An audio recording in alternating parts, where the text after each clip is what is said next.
نعمتوں کا یہ ایک رخ ہے. کتنے بڑے علماء آپ کے ہاں پیدا ہوئے، قرآن و حدیث کے کتنے بڑے خادم پیدا ہوئے، کتنے بڑے عالم اور شارح پیدا ہوئے، کتنے اہل دل پیدا ہوئے، کتنے اہل علم اور اہل نظر پیدا ہوئے. ہر علاقے کو یہ نعمتیں نصیب نہیں، مگر اب ذرا صاحب کلیجے پہ سینے پہ ہاتھ رکھ کے میرے سوال کا جواب دیجئے. کیا اہل کشمیر نے ان ہزاروں اللہ والوں کی قدر کی؟ ان بزرگوں کی، ان علماء کی، ان کی علمی خدمات کی، ان کی دینی محنتوں کی، ان کی دعائے نیم شبی کی، ان کی روحانی شخصیتوں کی قدر کی؟ قدر کسے کہتے ہیں؟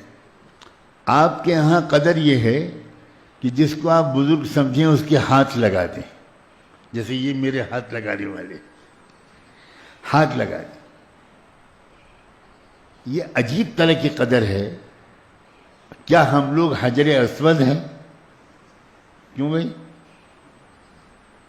میں اب آگے نہیں بڑھوں گا جب تک جواب نہیں دو گے. کیا ہم لوگ حجر اسود ہیں؟ یہ ہماری قدر نے آپ کو محروم کیا ہے. میں ڈنکے کی چوٹ پر کہہ رہا ہوں، کان کھول کر سن لیجئے. کیوں؟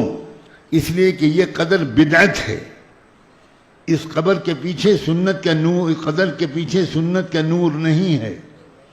اور ایک اور بات، اس قدر کر کے آپ کے دل کو تسلی ہو جاتی ہے ہم نے حضرت کو چھو لیا، اور آپ فون کر کے بیوی سے کہتے ہیں آج میرا حج ہو گیا، آج میں نے حضرت کو چھو لیا، حضرت کے کرتے کو چھو لیا، حضرت کے ہاتھ چھو لیا.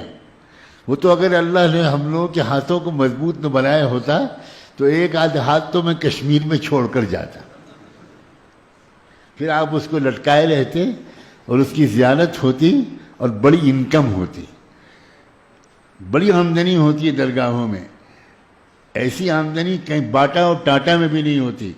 باٹا اور ٹاٹا میں تو آمدنی پر ٹیکس لگتا ہے، درگاہوں کی آمدنی پر ٹیکس نہیں لگتا. انکم ٹیکس کمشنر خود آ کر چادر چڑھاتا ہے.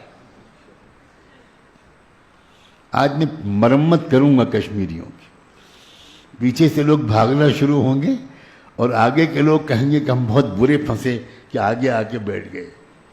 آگے آ کے بیٹھے اس لیے تھے کہ مسافہ بھی کر لیں گے، چھو بھی لیں گے، پھر مغفرت ہوتی رہے گی. ساری زندگی جھوٹ بولے کوئی حرج نہیں، ہم تو فلاں بزرگ کو چھو چکے ہیں. ساری زندگی سودی کاروبار کریں کوئی نقصان نہیں، ہم نے تو فلاں بزرگ کو ہاتھ لگا دیا تھا. نعمتوں کا شکر کرنے کا یہ انداز غلط ہے دوستوں.